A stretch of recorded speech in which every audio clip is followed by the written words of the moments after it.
1 or 2, 4, is that your...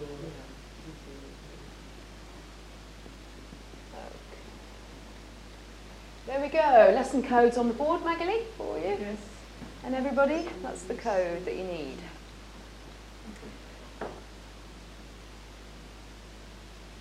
Because 1 or 2, 4, 1, 2.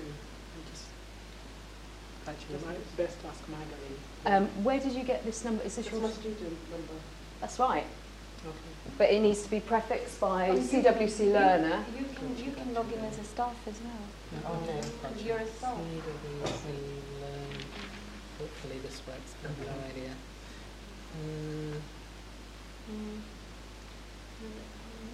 Okay, and then what's your password? How's it going, Adam Hickman? I'm in the system. Yay! Of CWC, but not this learning thing. Okay. Okay. You in? Great. Navigate your way to the internet if you can, Adam. Oh, that's the one. I need that one. What do you want? So I think you're done there. So click done. Safari. Ashita, would you be able to help Akia here? I'll do that. Thank you.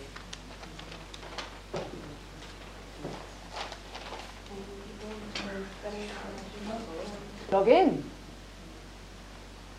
Yeah, and then here you go, Adam.Hickman. So username is your first name dot second name at cwc.ac.uk. If you're waiting, help yourself to a coffee or a tea. We're nearly there.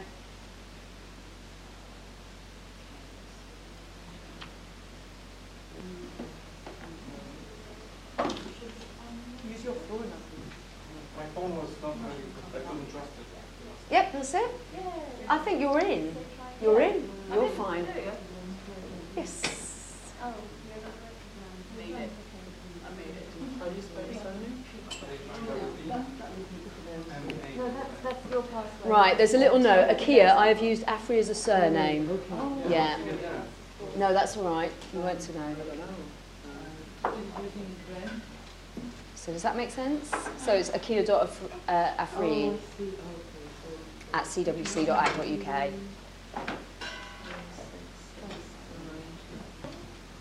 I wonder. And you're here with a password, and you're not writing Akia, you just start.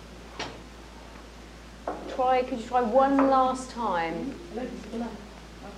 Okay, for people waiting, I'm going to put something on your table, and you tell me what you remember about it last week, okay? So work in the people.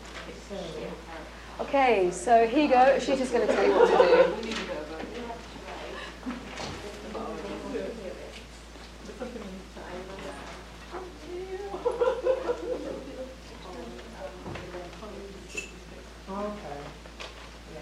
Right.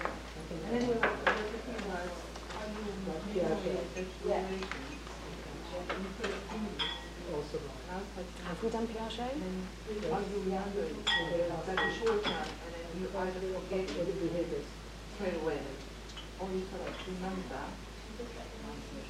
Or was it? Have we done the behaviourist theory?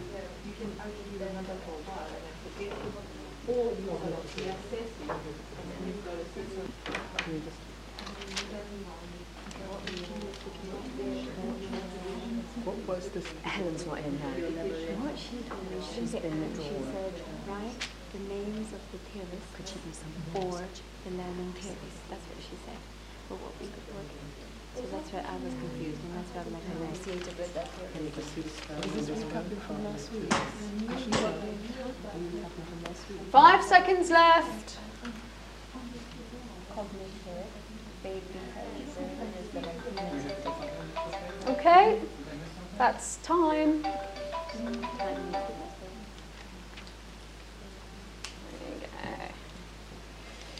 Okay. Can somebody hold up the pictures? Who's going to speak? Yes? Would you like to tell us what anything in relation to those pictures about last week? Well, we're talking about how you actually perceive things differently. As you can see, the bed or the two faces, this is the perception and how you can perceive things with this. Exactly, yeah. Good. And we are talking about this picture as well, carrot and the motivation. Mm-hmm. Either you're going to use the carrot or the stick, Mhm. or a little bit of both. Mm-hmm. Yes. Yep, motivation. And at last we're looking at that and how how- a stimulus. Things from short memory go to long-term memory Mm-hmm. through rehearsal, through repetition. Yeah, It goes to long-term memory. yeah, exactly. And through sensory memory, it means that we have some tools that we can support our memory, Uh-huh. sensory Yeah. stimuli. Great, thank you. And all these three factors relate to learning in what way, would you say?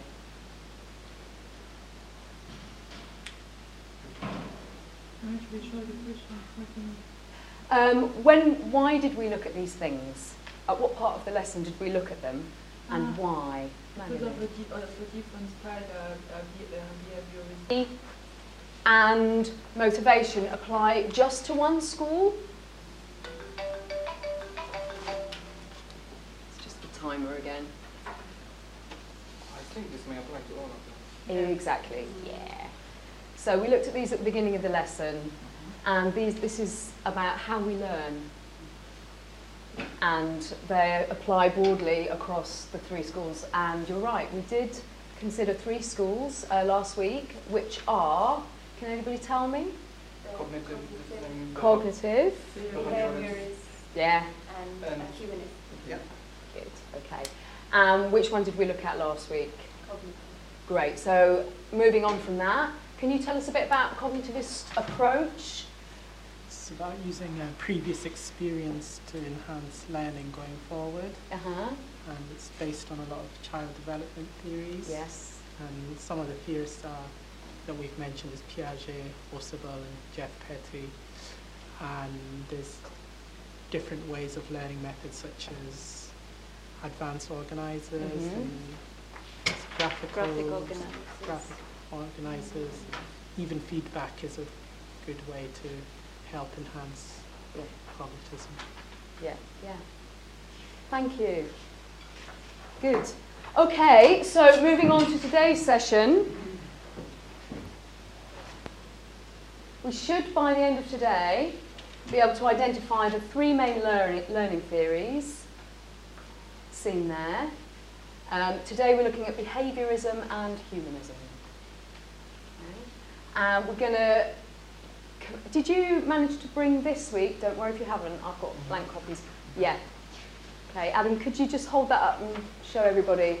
So, yeah, you need a table, and we're slowly filling out each column for each school as we go along. So, who needs one? Great. Who would like another one? So that they can write it nice and neatly. There you go. Okay, so when we're completing this note organiser, we're evaluating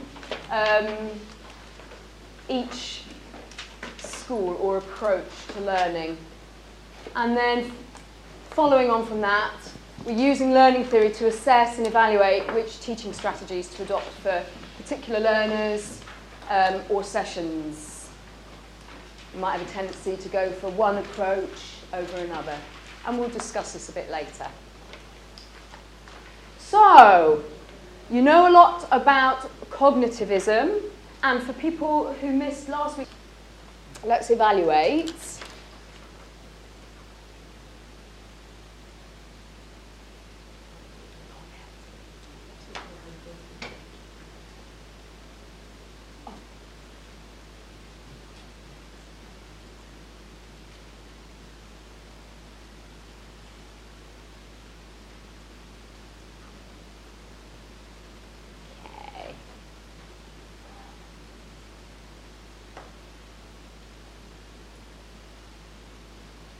So, thinking about whether you enjoyed the session last week, how much do you expect to enjoy the session? Don't worry, this is anonymous. Your names won't come up in the answers.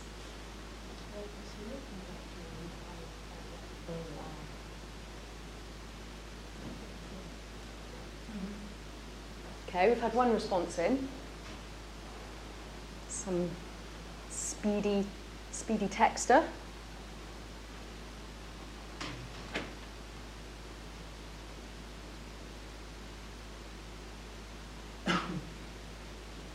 We're there. 6, yeah? Great. Right, let's review the responses. Honestly, I won't hit. 5 red, 6 green, and 7 blue. Do we know what that means, actually? 2 people answered 5, 2 people answered 6, and 2 people answered 7. 2 of us answered 6, 2 of us 5, and 2 of us 7. The 30, Were you scaled on 1 to 10, were you? 1 to 8. 1 to 8. Okay, there you go. Great. Excellent.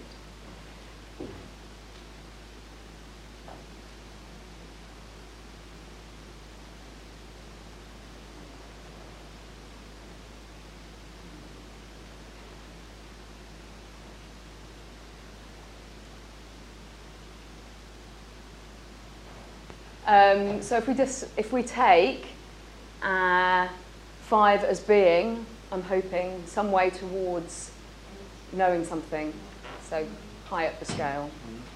Okay, and last one for this.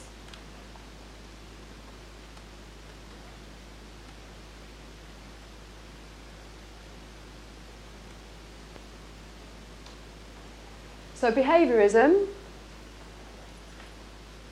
simply defined, it's a stimulus-response approach.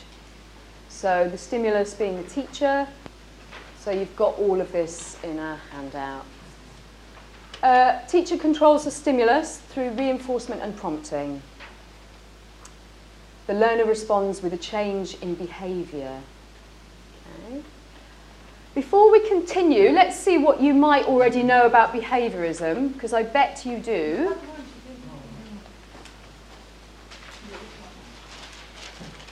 And you don't have to do anything at the moment apart from work as a team and look at this. This is a gap fill of the behaviourist school, kind of a timeline. And what I want you to do is just fill in the gaps, discuss what you know already about the missing information and see if you can fill in the missing information, okay?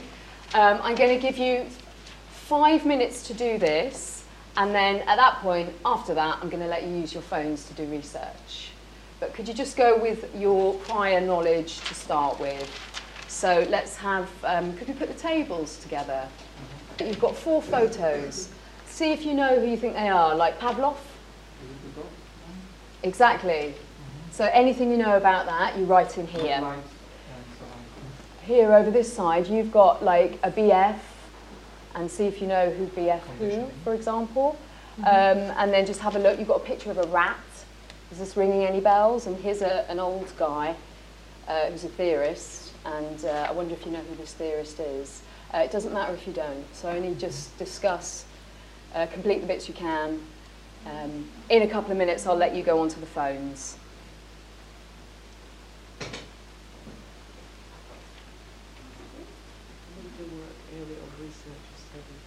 You just put that.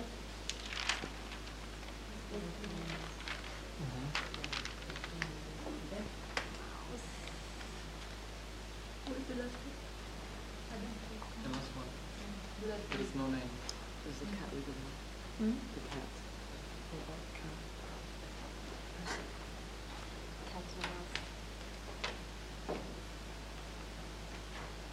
I'm looking at. Yes.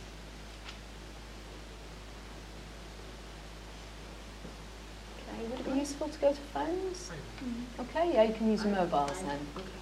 Could I use this? I wouldn't, because that means you have to come out of that. So if have we got someone with a phone? Yeah, Ishita? You can actually, if you want to use, you can use that phone.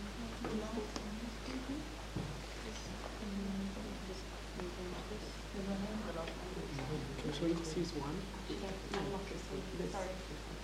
Yeah, let's Yeah, just but use if I one. use one. Okay, got about 2 minutes left. This is, oh, really?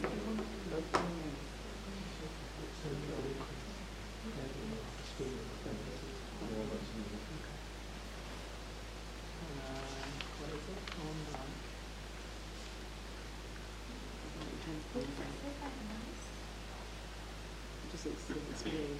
Oh, okay. Just wondered, did you know anything about Pavlov? So I- you'd heard of the dog. From us, what I also remember, it was something about feeding dogs, and the red light was on.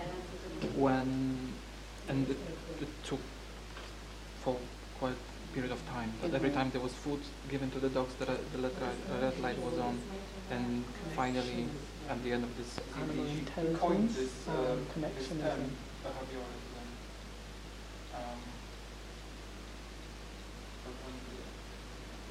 That's all right. If there's bits of information that you don't know, it's fine. Just leave it. It's just supposed to be a warmer. What's this one? Connectionism. This one was one Skinner. Yeah.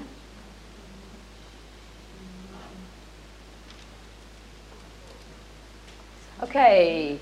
So 20 seconds left. Yep.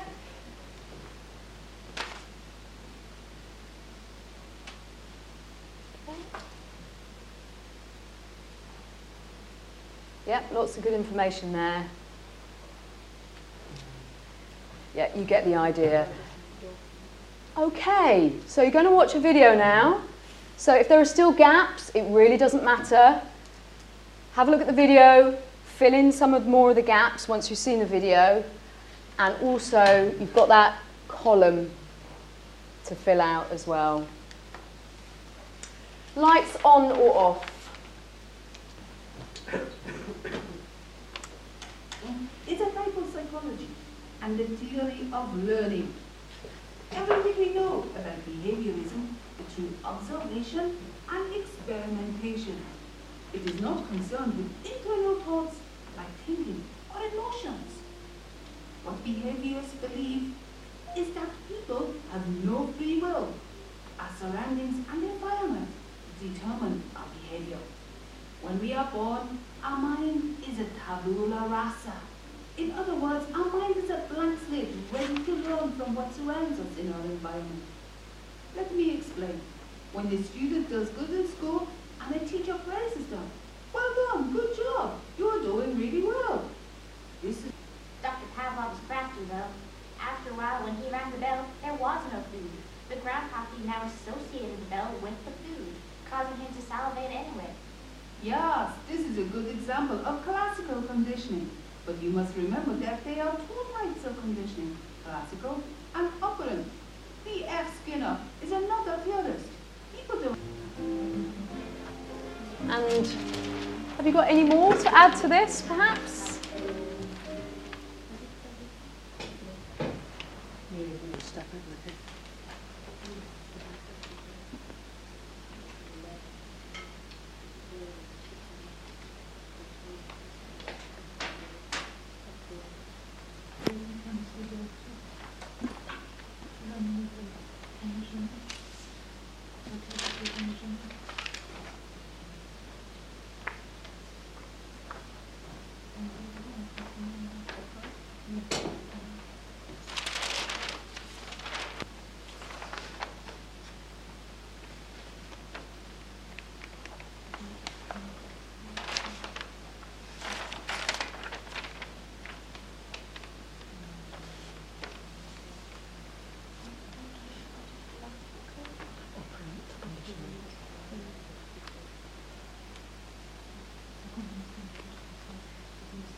Okay, got about 3 minutes.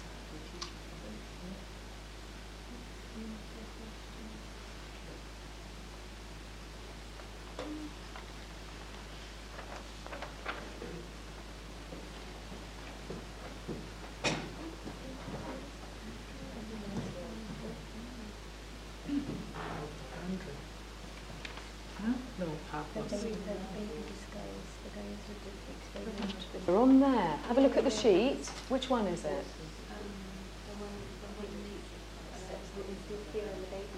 Yeah, so the name of the theorist. So here, could you have a look? Yes, it's Watson. Watson, Yeah, good. that's what I thought. And it was Watson and Rayner, Okay. but it's only Watson on the sheet there. But yeah, John Watson. Okay. Little Albert is the name of the experiment. The baby was yeah, called the baby. Little Albert. Yeah. Great. Okay. Learner comes to the class with any goals, or are they prescribed by the teacher? Goals or personal goals. Okay. Yeah. Yeah. So it's like set by teacher. Yeah, very much so. Behaviours. Okay. You find you've got similar answers? Yeah. Just wondering about the stimulus required. What have you got for that, Magni? Okay. What have you got for, what would you say the basic outline of the approach? I thought the stimulus is involved and then you've got the reactions. Yeah, exactly. Conditioning. Adam, can I ask you in a little bit? Okay, over here, do you find you've got the same answers? Do you agree? Yeah. Great. Okay, so if I asked you about like learner motivation, Ashita, what can you say about learner motivation, the behaviourist approach? Or Yeah, I think there is a motivation issue because I mean, especially with the experiments that they did with the dog, the motivation is to meet the variables that we can get to that classical. if you apply it to education, so I think you definitely can see the link with the dog and the food, and the dog being motivated by dog dinner.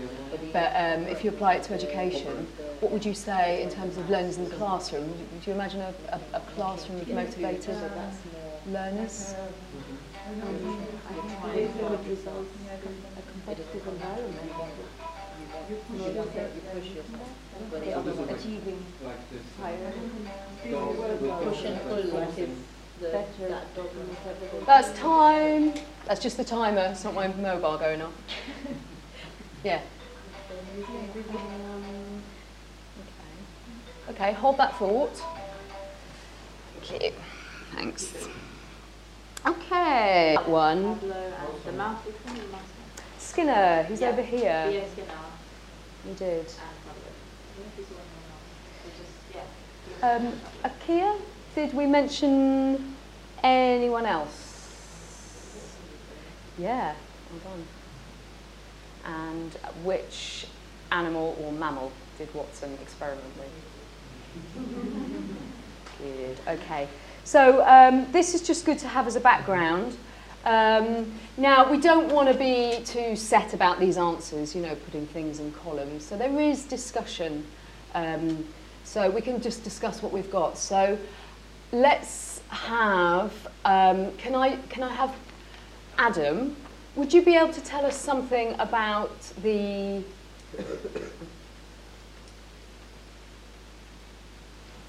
when I said to you I'll come back to you later, was it the basic outline of the approach that I asked you? If I'm not mistaken, classical one was with the dog, when dog is given food and at the same time there is the bell ringing, and dog is sort of used to the sound of the bell, and this is when the bell actually stimulates his stomach, and there is that salivating. Exactly, salivating, dribbling. And the opponent one was with the mouse.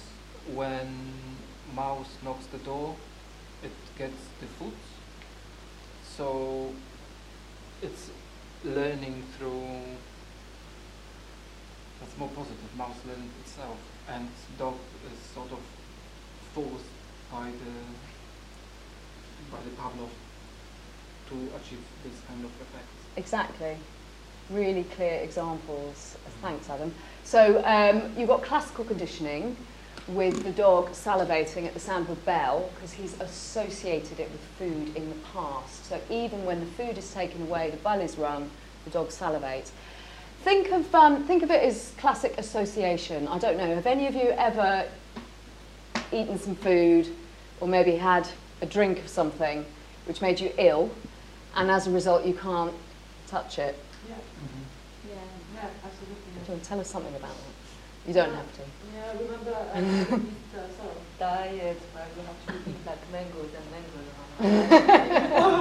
Quickly, like I can't take these mangoes anymore. Like, whatever. Perfect, exactly. Yeah. So that's food. So with operant conditioning, as opposed to classical conditioning, there is a reward system in place.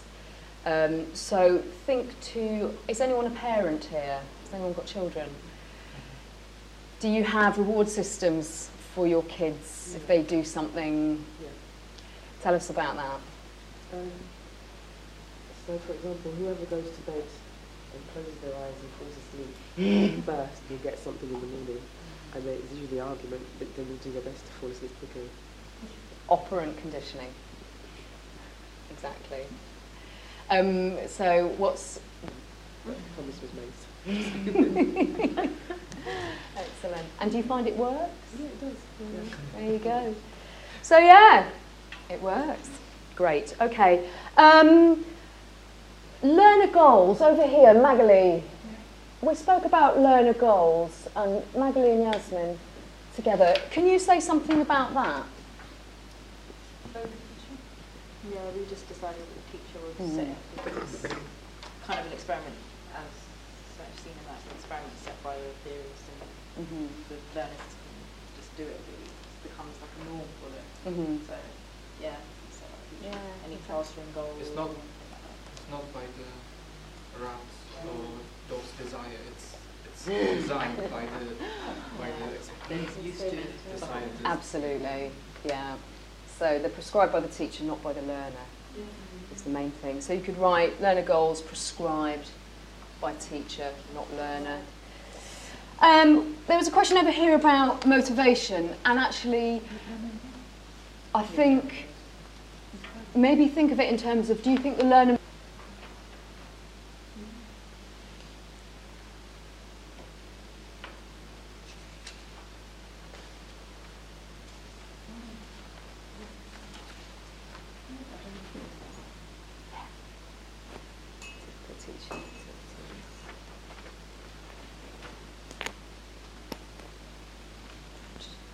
You know it, but you don't really understand it. You just learn it by memory. Yeah. So two times two is 4, but you don't really understand how you get there. Yeah. Absolutely. 2 times 2 is 4. Classic example, times tables. Repetition. Repetition. I am walking. He is walking. And then they do a chorus. So you go, I am walking. Students go, I am walking. You go, he is walking. They go, he is walking. She is walking. They are walking. Familiar? Yep. Yes. Think of language teaching. Big time. Oh yeah, they do that in French. Yeah. We saw memory association working amazingly well last week, and I will now ask Enamel to remember the 8 words. Oh, great. Because he managed to associate the words that I gave. Christmas. Christmas. I know Christmas. For Good. Steal it. steal Good. Amazing. the Fix. fix. Yeah. Incredible. Remember. And that's because he did an association Yeah. in his head, and so did Yasmin, I think. No. So you can talk to somebody first and then make some notes together on the phones.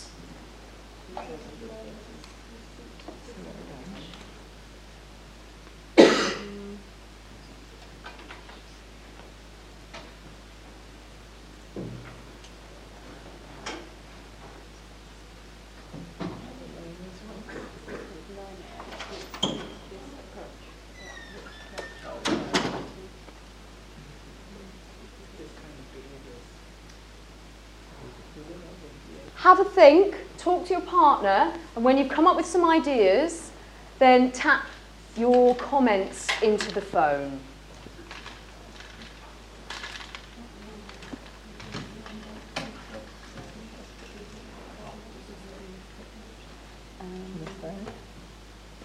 Yeah, because then even visual. All that learners, I think.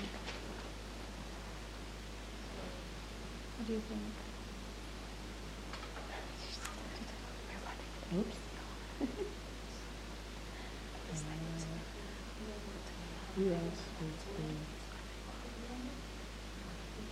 I think all, because even visual, depending on the demonstration, there's a color, that's how they would.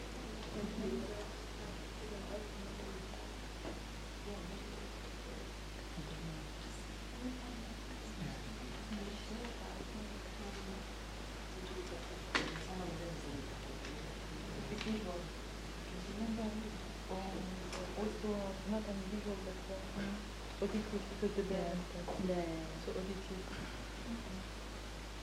Okay.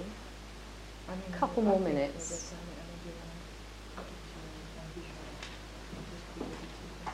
why is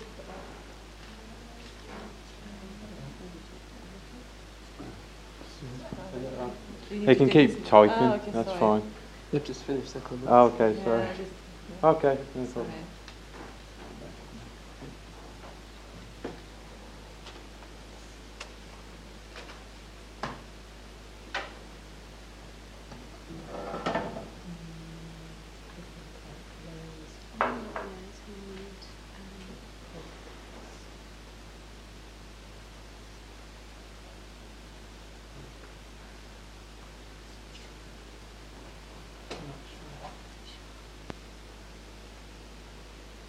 Okay, in addition to what you've got there, can you think about what types of learners? So what subjects, perhaps? I gave you the example of languages. And also, what type of learner? I know that you all work with different types of learners. Do you use... Think about what you do. Do you take a behaviourist approach? Do you use a lot of repetition and rote? So, and in which case, what kind of learners are you working with?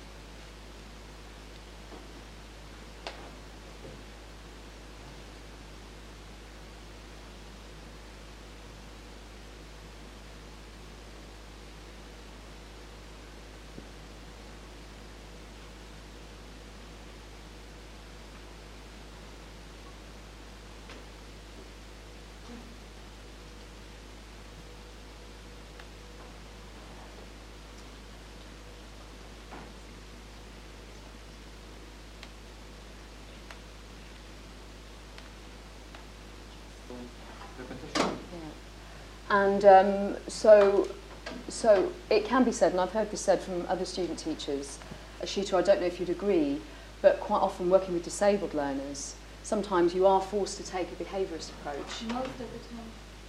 Most of the time. Yeah. Oh, worksheets doing similar stuff, but like similar questions and colourful worksheets work well. So we have to keep repeating the concept through worksheets. Excellent. Okay, lovely. Thank you. Yeah. We've also got a lot of comments about the different learning styles. So would somebody like to comment? And also it's like, as you said, So like all the senses are on. you still, all the stimulus are, also sort of closed.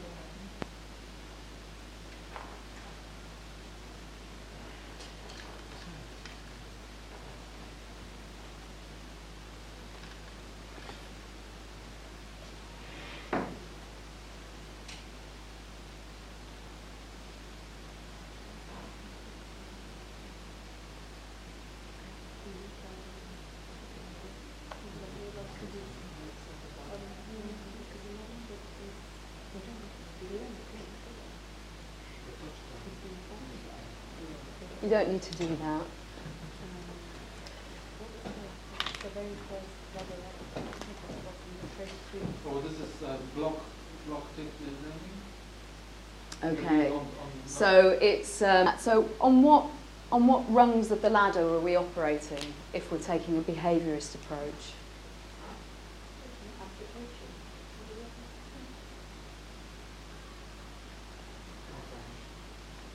So just have a chat to your partner, and when you've got some ideas, put them into the phone.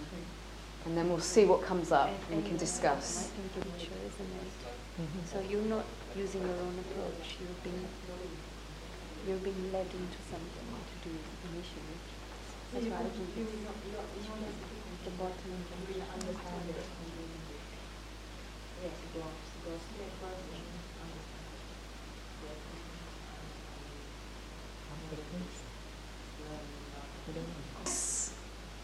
Would you agree with what's up there? Knowledge and comprehension, are we saying quite low down the ladder? Yeah. Yeah. Exactly, yeah, the basic concepts, basic knowledge that's needed. The bottom three, yeah, who put that? Yes, yeah, absolutely.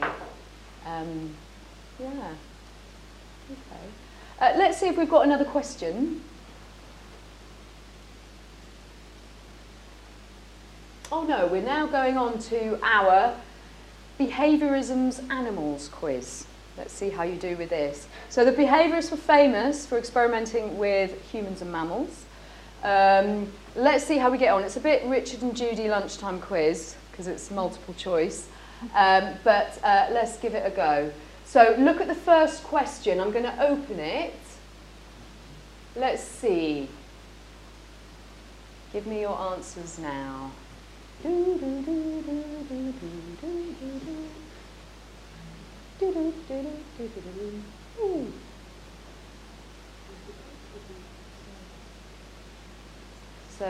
here, what do you do, guys? Do you answer A, B, C, or D? Yeah? You okay? Waiting for one more. I don't know. Adam, you just give Magali a hand. Next question.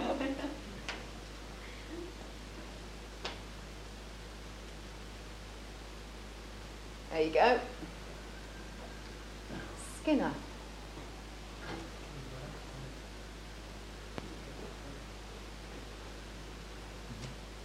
Yeah, great. Okay, just waiting for a couple of people. Excellent.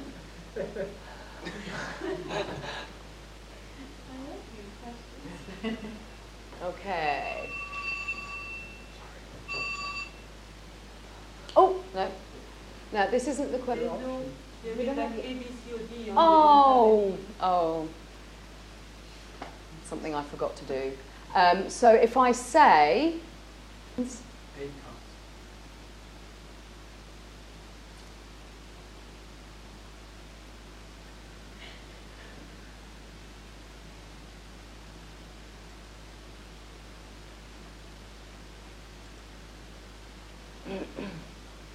Okay, A, cats, B, rats, C, baby,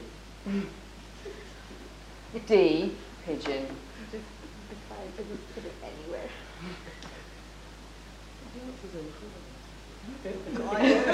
You're repeating what I just said. There's nothing wrong with cheat notes. Okay. But I'm just Yes. with this, basically.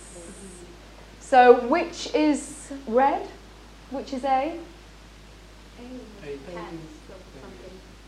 B was big cat. No, C was babies. No, C was. C is babies. Whatever, we've all got it right. And it's C. There you are. Good. Okay, and just the last thing, go back to your phones.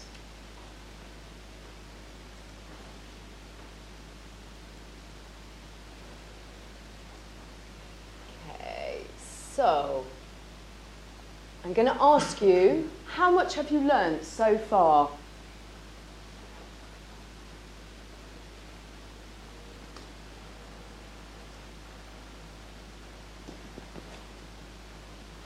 Give yourself a score. And we'll see.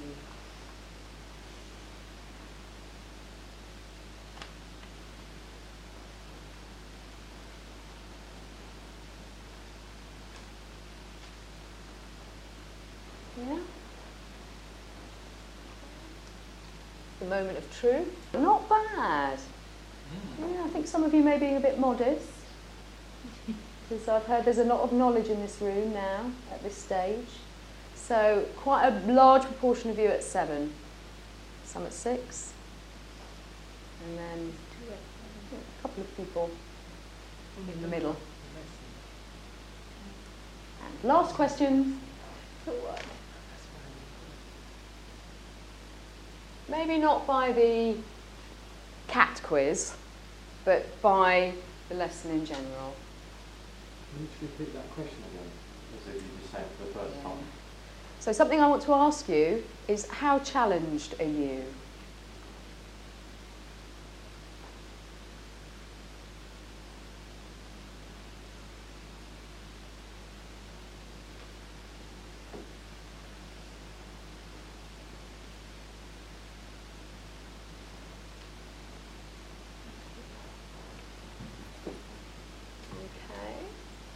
See.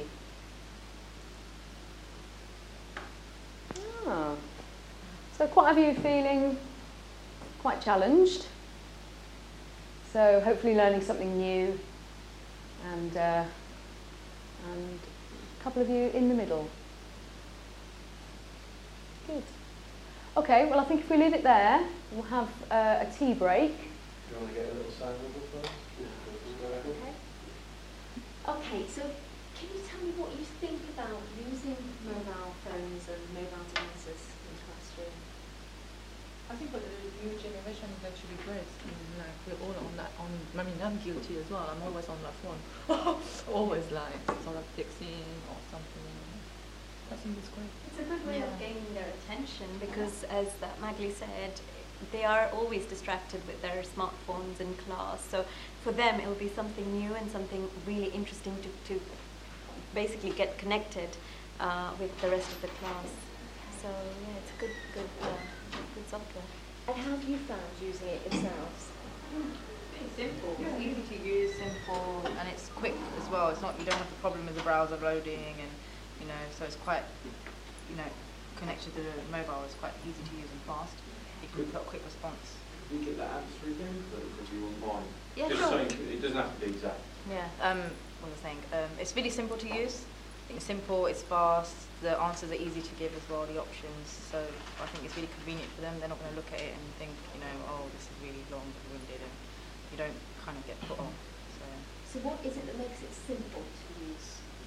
Because we already use our phone all the time, so it's like familiar. So we just like sort of, it's like texting, and so you're very familiar with that. The multiple choice is exactly. easy. The questions are short, and it's a fast response. You don't have to wait for it to load for a long time. That's what I find annoying. Yeah. You end up not giving an answer Exactly, then, yeah. but because it loads straight away and the answer gets submitted, and you can see your answers on there, you feel more motivated to give your answer, and because it's like a two-way interaction. True. So, yeah. It's anonymous. That's Yeah. what is really nice. There are simple instructions, no complications involved. So The layout's very good as well. It's very basic, just to answer the question really easily, and it's very fast as well. As soon as you respond, it's very, you can tell if you answered straight away. I put something on and it was there within a second, so yeah. I think I learned more as well, actually. It was sinking in more, and I remembered things more. And I think it was just more of a kind of, they have a quiz at the end, but you kind of forget. But I just felt it sunk in more, and I remembered things. I think I learned much more, to be honest. So, yeah. No, that's right. anything else? Anything else anyone wants to say about it that you haven't asked? I think the comments section is quite good because people might not want to be up front in class, but because of the anonymity, I think that actually makes this system really good to use, because you could put something up which you might not necessarily have spoken up in the class. So I think it's good from that perspective. So it could also be like, 2 or 3 people might be thinking the same thing, but think, actually this is a really stupid answer. But then when you put it up, maybe, oh, someone else was thinking that as well, and it might not be as silly in that aspect. It gives a chance to everyone to answer. So there are sometimes when the teacher's asking questions, it's just a few students answering. But this one allows everyone to participate. Okay, thank you very much. Sorry, question. Yeah. Are you all going into sort of teaching jobs as such? Most of us are teaching already. Is there any like ways that you think you could use the technology in a new way that you might not use today? Perhaps like any features that you might like to see. So you've done lots of sort of polling, sort of question and answer.